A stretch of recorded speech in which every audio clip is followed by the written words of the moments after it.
Pueden tomar asiento, por favor, amados, y vaya abriendo su Biblia, si es usted tan amable, en segunda de Pedro capítulo 2, por favor. Hemos estado estudiando del versículo 1 al versículo 3. Hoy vamos a estudiar el 4 al 6, hermanos, pero necesito retomar el texto, volverlo a leer, volverlo a escudriñar, para luego entrar bien, hermanos, en lo que dice del versículo 4 al 6, para entenderlo bien. Y antes de entrar en el texto, el tema es un poco difícil, escabroso de sobrellevar, hermanos, no porque sea difícil de interpretar, porque la escritura es muy clara en este asunto, sino porque es muy difícil de que la gente lo acepte como verdad o como realidad. Pero para poder entrar bien en el tema, primeramente déjeme recordarle cuál es nuestra principal doctrina de la iglesia cristiana. La principal enseñanza que nosotros tenemos es que Cristo vino a salvar lo que se había perdido, que Él murió en la cruz del Calvario en sacrificio vivo, santo, agradable a Dios, ¿correcto, hermanos? Para luego, hermano, perdonar nuestros pecados y luego, hermano, llevarnos a la vida eterna. Ahora, si Cristo Jesús vino a salvar, entonces la pregunta que surge aquí en una lógica es: ¿a salvarnos de qué? Porque regularmente cuando hablamos del evangelio, un evangelio distorsionado, pues habla de los bienes, de las bendiciones, que nos salva del mundo, de la pecaminosidad, del dolor del mundo, de las enfermedades. Pero hay que recordar que en el mundo somos pasajeros, que de todas maneras esto se termina.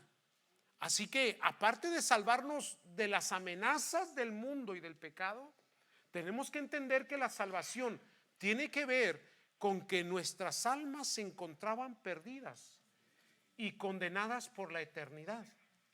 Porque el evangelio de Juan es muy claro, hermano, cuando nos dice que Él no envió a su Hijo a condenar al mundo, sino para que el mundo sea salvo por Él. ¿Qué significa esto? Que el mundo ya estaba condenado. Ahora, ¿qué significa eso? Que la humanidad estaba condenada. ¿Por qué la humanidad estaba condenada? Porque la humanidad pecó, se rebeló en contra de Dios.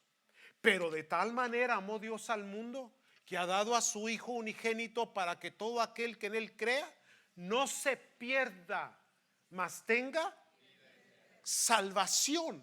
Ahora bien, ¿salvos de qué? De esa condenación. Porque siempre creemos, hermanos, que la cuestión del cielo e infierno es una fantasía, es un cuento, es algo, hermanos, mítico nada más.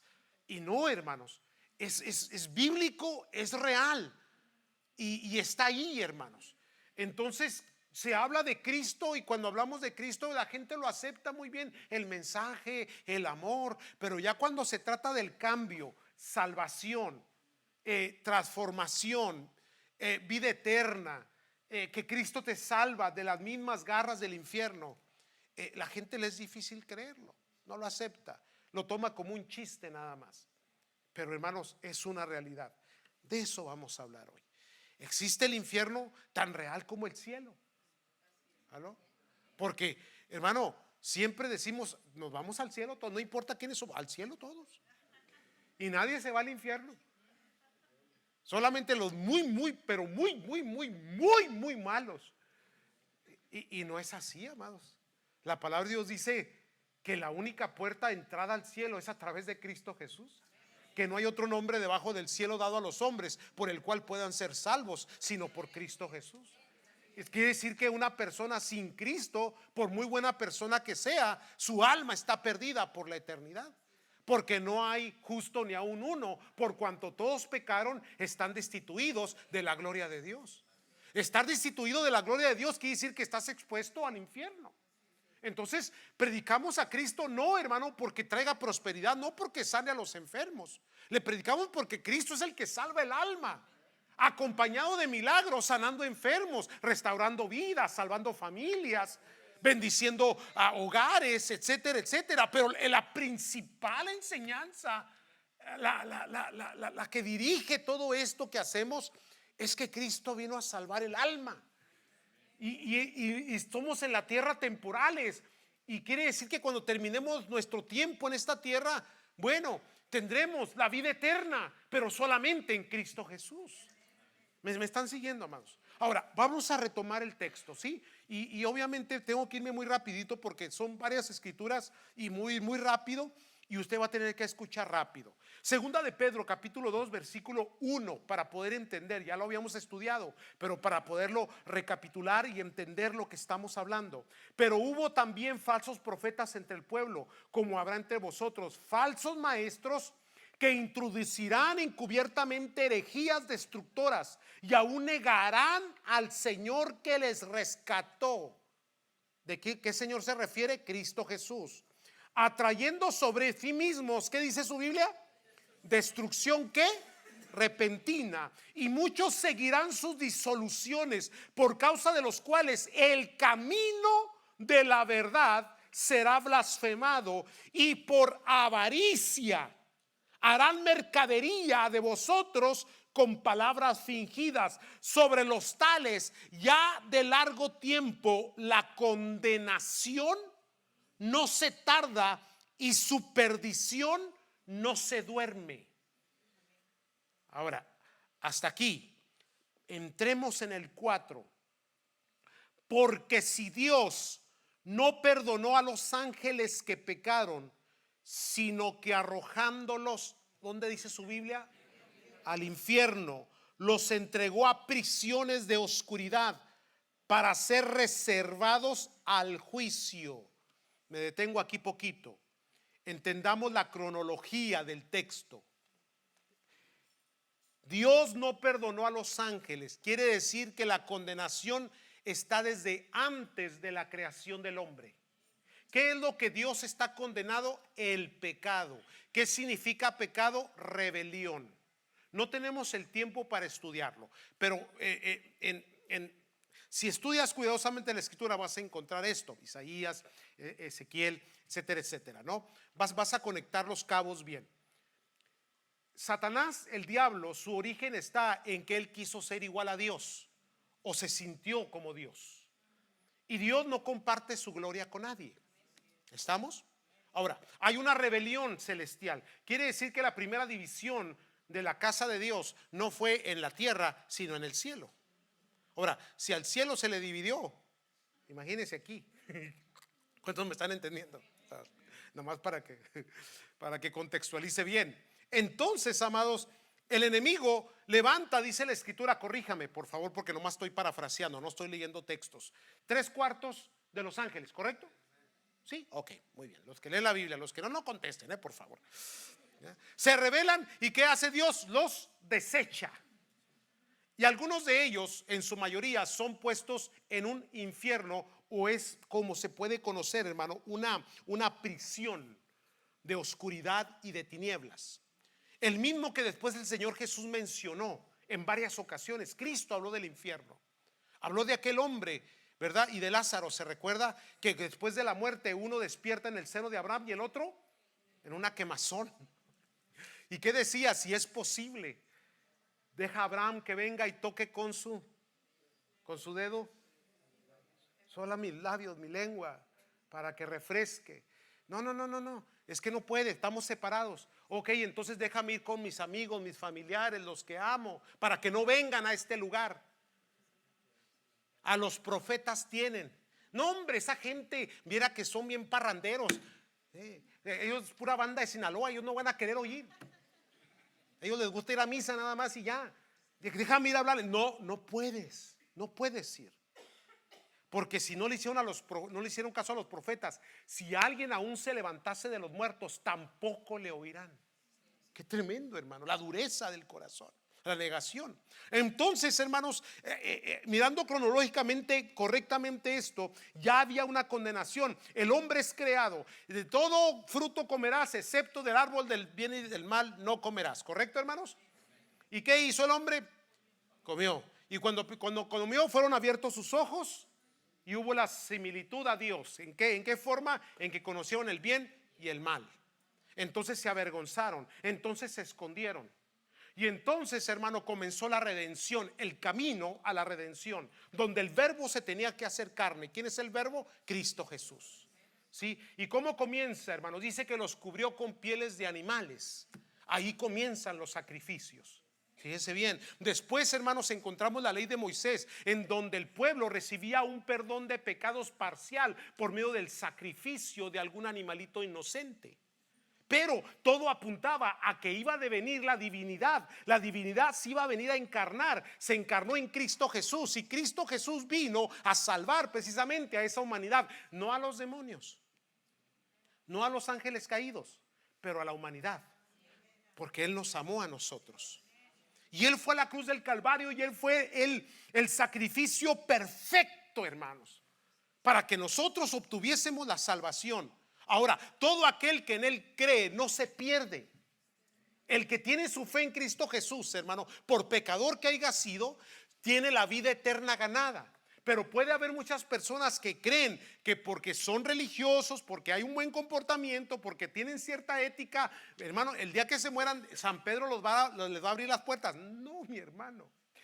Aquí la salvación se decide en vida cuando Cristo Jesús te limpia de todos tus pecados. ¿Cómo? Con su sacrificio. ¿Estamos? Muy bien. Para entender bien esto, voy muy rápido, Entonces dice, porque si Dios no perdonó a los ángeles que pecaron, ya sabe de qué nos estamos refiriendo aquí, ¿verdad? Sino que arrojándolos al infierno los entregó a prisiones de oscuridad para ser reservados al juicio. Y si no perdonó al mundo antiguo, sino que guardó a Noé, pregonero de justicia, con otras 7 personas, trayendo el diluvio sobre el mundo de los impíos. ¿Se recuerda? En Génesis. Entonces ya hubo una condenación con los ángeles. Ahora hay otro ejemplo. La gente, hermanos, se rebela contra Dios. La pecaminosidad, la maldad de la humanidad. Y Dios, ¿qué hace? Errade la tierra, pero guarda una familia. ¿Por qué? Porque su promesa se tenía que cumplir. ¿Estamos? Vamos adelante rápidamente. Dice entonces, pregonó de justicia con otras 7 personas, trayendo el diluvio sobre el mundo de los impíos. 6. Y si condenó por destrucción a las ciudades de Sodoma y Gomorra. Aquí viene otra condenación. Sodoma y Gomorra se levantan, hermano, como se levanta Hollywood hoy. Exactamente igual, hermano, no hay ninguna diferencia. Pero dice aquí la escritura que la redujo a cenizas, poniéndolas de ejemplo a los que habían de vivir impíamente. ¿Por qué está esto en la escritura? Porque es un ejemplo. Dios es un Dios de amor, pero Dios es un Dios de justicia. Y la palabra de Dios dice que la paga del pecado es muerte, mas la dádiva de Dios es vida. ¿En quién? ¿Estamos comprendiendo? Entonces sí hay un cielo y sí hay un infierno. ¿Por qué enfatizo mucho esto, hermanos? Porque entonces no tendría razón de hacer un sacrificio tan grande de salvación si no hay una condenación. Tenemos que entender que la salvación es, hermano, para librarnos de esa condenación eterna. Esto es importante entenderlo, hermano. Ahora, ¿en qué contexto está hablando Pedro aquí? Está hablando en el contexto de personas, hermano, que no han predicado el verdadero evangelio, que Cristo es la salvación, para imponer otras ideas, otras formas, para negar al Señor su señorío, su salvación, su vida eterna. Entonces mayor condenación hay para aquellos que saben y no lo predican, que aquella gente impía que en su ignorancia siguió en su pecaminosidad. Los dos están condenados. Pero eso sí le digo, les va a ir un poquito más peor a aquellos que sabiendo no lo hicieron. Y no solamente eso, pero aquellos que impidieron que otros entraran. Le voy a decir qué es la religión. Y no me refiero a una religión en particular, me refiero a todas las religiones. De ahí Carlos Marx, hermano, tenía razón, el socialista. La religión es el opio de la humanidad. Y siempre hemos criticado, ¿verdad? Esa expresión que es negativa hacia Dios. Pero en una forma el hombre tenía razón.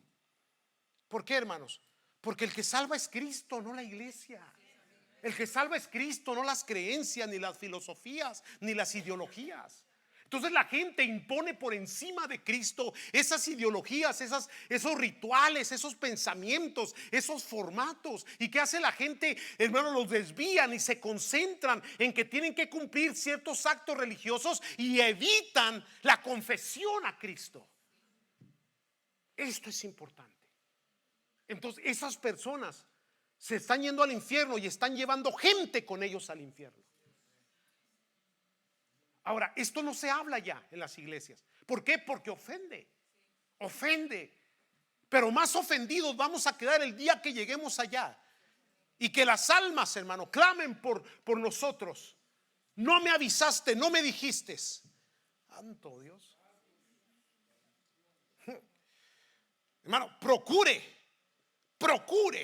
que su familia oiga el evangelio, que sus amigos, compañeros, porque entonces su alma será librada. Entonces usted podrá decir: Señor, yo se los dije, yo les hablé de tu amor. ¿No quisieron? Escrituras. ¿Siguen aquí? Oiga, ando como enojado, ¿verdad? No, es que esto calienta. O sea, el infierno está caliente. Aleluya. Sí. Mateo capítulo 13, versículo 36 al 43. Mire cómo Cristo lo describe. Cómo Cristo lo describe, hermano. Entonces, versículo 36 de Mateo capítulo 13. Mateo capítulo 13, versículo 36. Entonces, despedida la gente, entró Jesús en la casa y acercándose a él sus discípulos le dijeron: explícanos la parábola de la cizaña del campo. Versículo 37.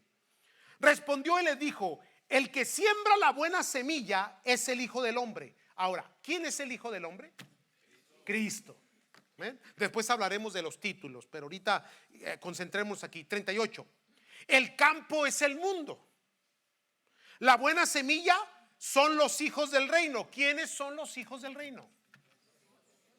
La iglesia, el cuerpo de Cristo, los que han confesado, los que han creído, los que han nacido de nuevo, los que sus nombres están escritos en el libro de la vida, aquellos que eran pecadores pero que en algún momento se arrepintieron de sus pecados, recibieron a Cristo en su corazón, lo confesaron con sus labios y fueron rescatados de la vana manera de vivir. Ahora son aleluyas. Locos, ¿verdad? Alguien me dijo: hermano, yo no creo en eso. Mira, no te apures, no te preocupes. Yo sí creo, tú no, está bien. Pero un día los dos nos vamos a morir. Así ya lo dije. Un día los dos nos vamos a morir. Y cuando nos muramos, ahí vamos a saber quién tenía la razón. Hoy se puso pálido el ingrato. Vamos adelante. El campo es el mundo, la buena semilla son los hijos del reino y la cizaña son los hijos del malo. 39. El enemigo que la sembró es el diablo, porque todo proviene del diablo, porque el diablo ya está perdido. Una vez dijo una hermana, oremos por el diablo para que se salve, para que no esté molestando. No, el diablo ya está perdido, ya está condenado. Amén. Y él no se quiere ir solo, se lo quiere llevar a usted. ¿Quién fue el que le habló a la mujer para que la mujer tomara de él? Acuérdense los que vinieron a la reunión de matrimonio, ¿se recuerdan? Que yo soy de los que creyó, pero no sé. Yo, por favor, no haga doctrina de esto. Que el diablo primero habló con Adán, pero Adán siempre está dormido. Digan amén. Adán siempre está distraído. Gracias, hermana. Adán siempre está, siempre no habla. Oye, con que Dios te dijo: sí, Dios dijo, sí. Oye, pero ¿qué dijo? No sé, pero él dijo. En cambio a la mujer se le acerca y le habla y le dice: oye, con que Dios dijo, fíjate que sí dijo, y dijo esto y esto y esto y esto y esto y lo otro aquí. Y dice que el fruto era ¿qué? Codiciable. Y extendió su mano y dice que le dio al marido. Aleluya. Varón, te dieron. ¿Sí me están captando, hermanos? ¿Verdad? Entonces, ¿en dónde se origina el pecado y dónde se origina la condenación? En el diablo. Entonces el diablo aquí está condenado. Entonces dice aquí, el enemigo que la sembró es el diablo, la siega es el fin del siglo y los segadores son los ángeles. 40. De manera que como se arranca la cizaña y se quema en el fuego, así será el fin de este siglo. Enviará el Hijo del Hombre a sus ángeles y recogerá en su reino a todos que sirven de tropiezo. Esa es la palabra clave aquí. Gente que sirve de tropiezo y los que hacen, o sea, tanto al pecador como el solapador. Porque a sabiendas, ¿me están entendiendo, hermanos? Bueno, cuidado, cuidado. Esto es serio. Es un alma que se va a una eternidad. Cuando una persona fallece y se va sin Cristo, su alma, según las Escrituras, está perdida por la eternidad. Gracias a Dios por esos momentos de delirio, esos momentos de arrepentimiento, que yo lo he visto. Miren, nosotros venimos de una familia de muchas tragedias, demasiadas tragedias. Hemos sufrido mucho. Una de nuestras tragedias que tuvimos fue que mi hermana mayor, ella enfermó de cáncer, pero ella siempre negó la fe. Siempre negó la fe. Un día entró en una coma y el doctor dijo: prepárense, esto ya no. Joven, 34, 35 años. Entró en una coma. Mi hermano mayor fue, yo no podía ir y yo me quedé orando. Y nosotros sabíamos que ella había rechazado el evangelio. No había querido, simple y sencillamente no quería, no estaba lista. Y que ese ataque que tuvo, ese problema cardíaco o en su cabeza, cerebro, derrame cerebral que tuvo, fue fulminante y de ahí no se levanta ya, a menos eso dijo el doctor.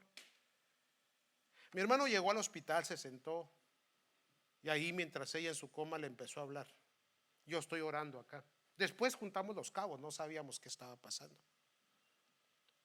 Pero, hermanos, Dios es tan bueno y tan misericordioso que en la oración que nosotros hacíamos y en la oración que yo hacía: Señor, ten misericordia de ella. Esa mujer despertó de su coma y conversó con mi hermano y le expuso el evangelio e hicieron la oración de fe. Y qué tremendo, acabada de hacer la oración, vuelve a entrar en la coma y ya no se levantó. Nunca dejes de orar, nunca dejes de hablarles, nunca dejes de pedir por ellos, porque una persona que se va a la eternidad sin Cristo, su alma está perdida por la eternidad. Y esto proviene del diablo. Entonces dice, estoy leyendo el 41: enviará al Hijo del Hombre y sus ángeles y recogerán el reino a todos los que sirven de tropiezo y a los que hacen iniquidad, y los echarán en el horno de fuego. Ahí será el lloro y el crujir de dientes. Entonces los justos resplandecerán como el sol en el reino de su Padre. El que tiene oídos para oír, oiga. Ahora, esa es una escritura, hay muchas, pero déjeme darle otra. ¿Qué es lo que estamos dando a entender? Que es una realidad, que la razón por qué Cristo vino era porque necesitábamos salvación de nuestras almas, que nosotros somos eternos, no somos perecederos. Una vez que naciste, estás atado a la eternidad, lejos o cerca de Dios, pero al fin atados a la eternidad. ¿Por qué, hermanos? Vaya conmigo a Apocalipsis capítulo 20. Esta escritura me fascina, hermanos, y he predicado mucho en ella. Apocalipsis 20, versículo 11 al 15, si es tan amable.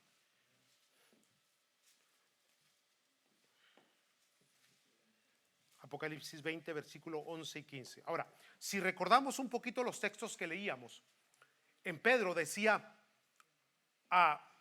en la cronología decía esto: han sido puestos en prisiones de oscuridad, y luego decía hasta el juicio. Ahora, ¿qué es el infierno?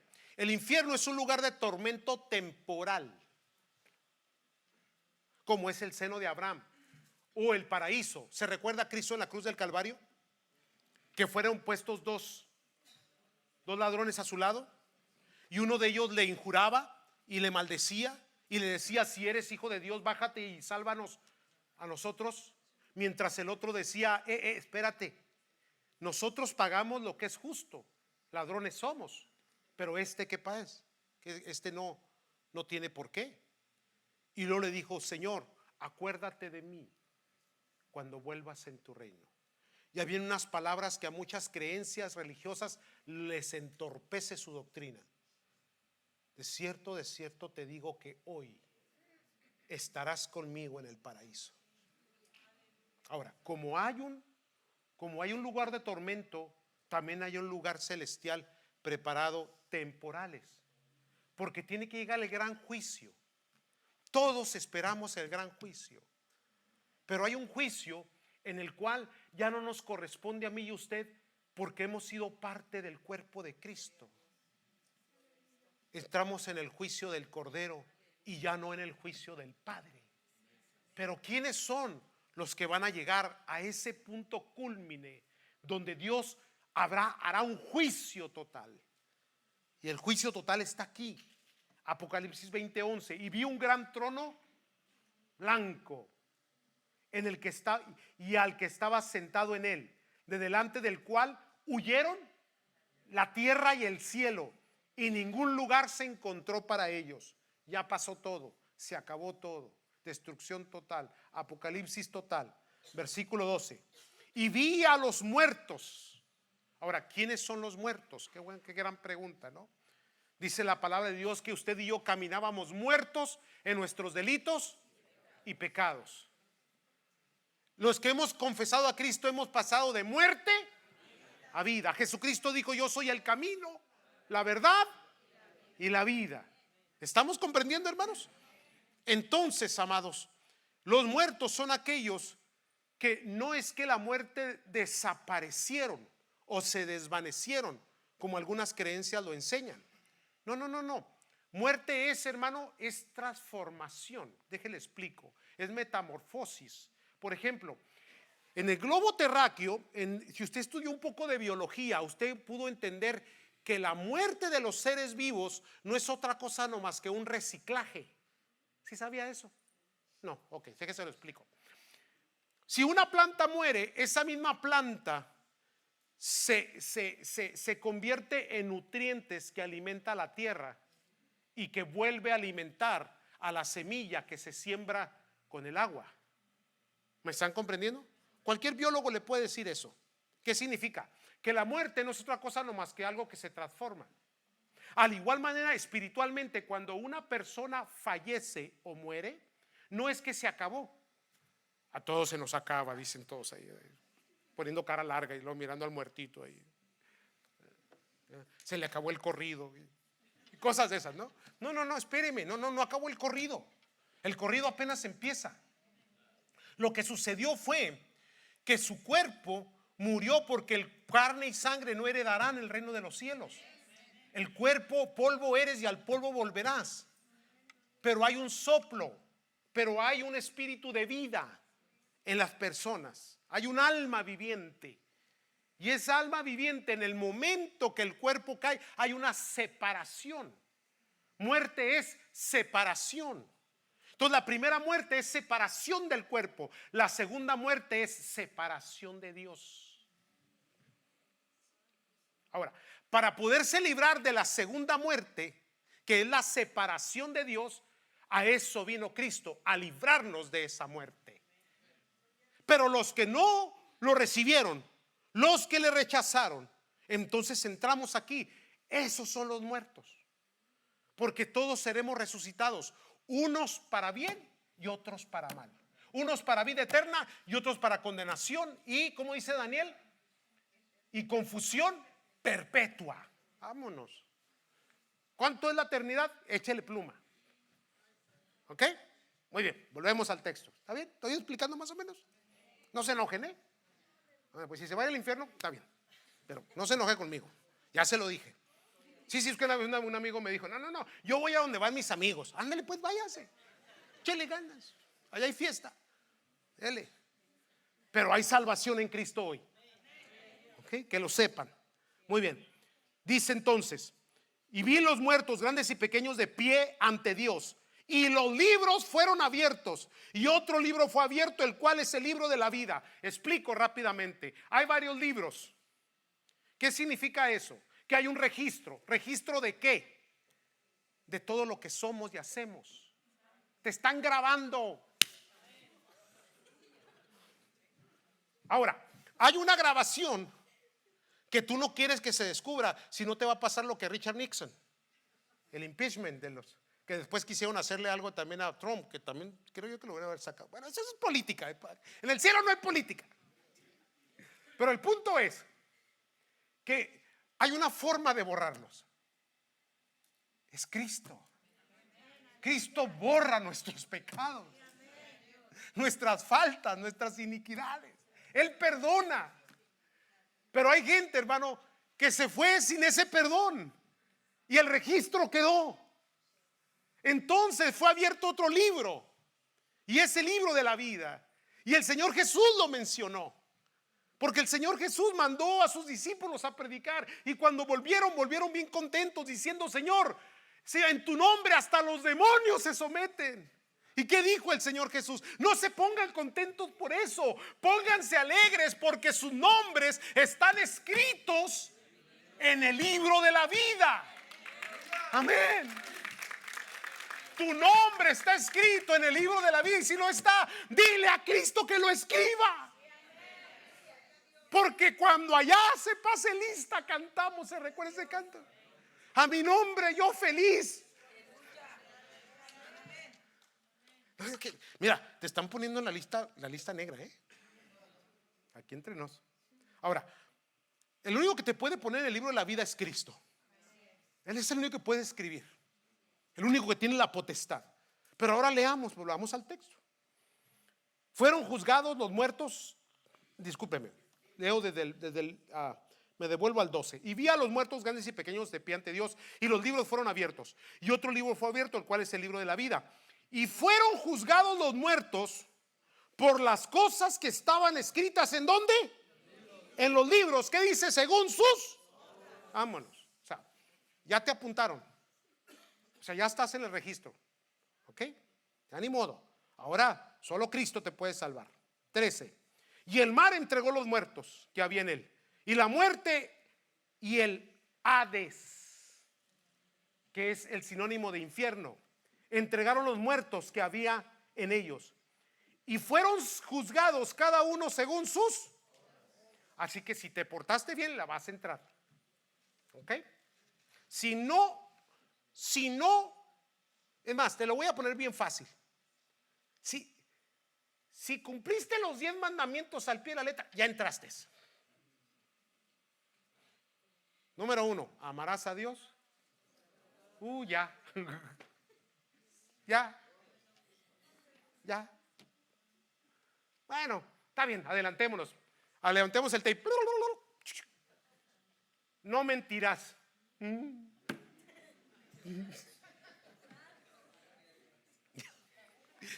Ve, no hay justo ni aún. Todos pecaron y todos están destituidos. ¿Entendemos, santos? Dice: y fueron juzgados según sus obras. 14. Y la muerte y el Hades fueron lanzados ¿a dónde? Ese es el lugar eterno. Ahí se va a enviar al infierno, al lago de fuego. Esta es la muerte, porque esta es la separación de Dios para siempre. Dios los va a encerrar, los va a meter y va a perder la llave, porque la paga del pecado es muerte. 15. Y el que no se halló inscrito en el libro de la vida fue lanzado.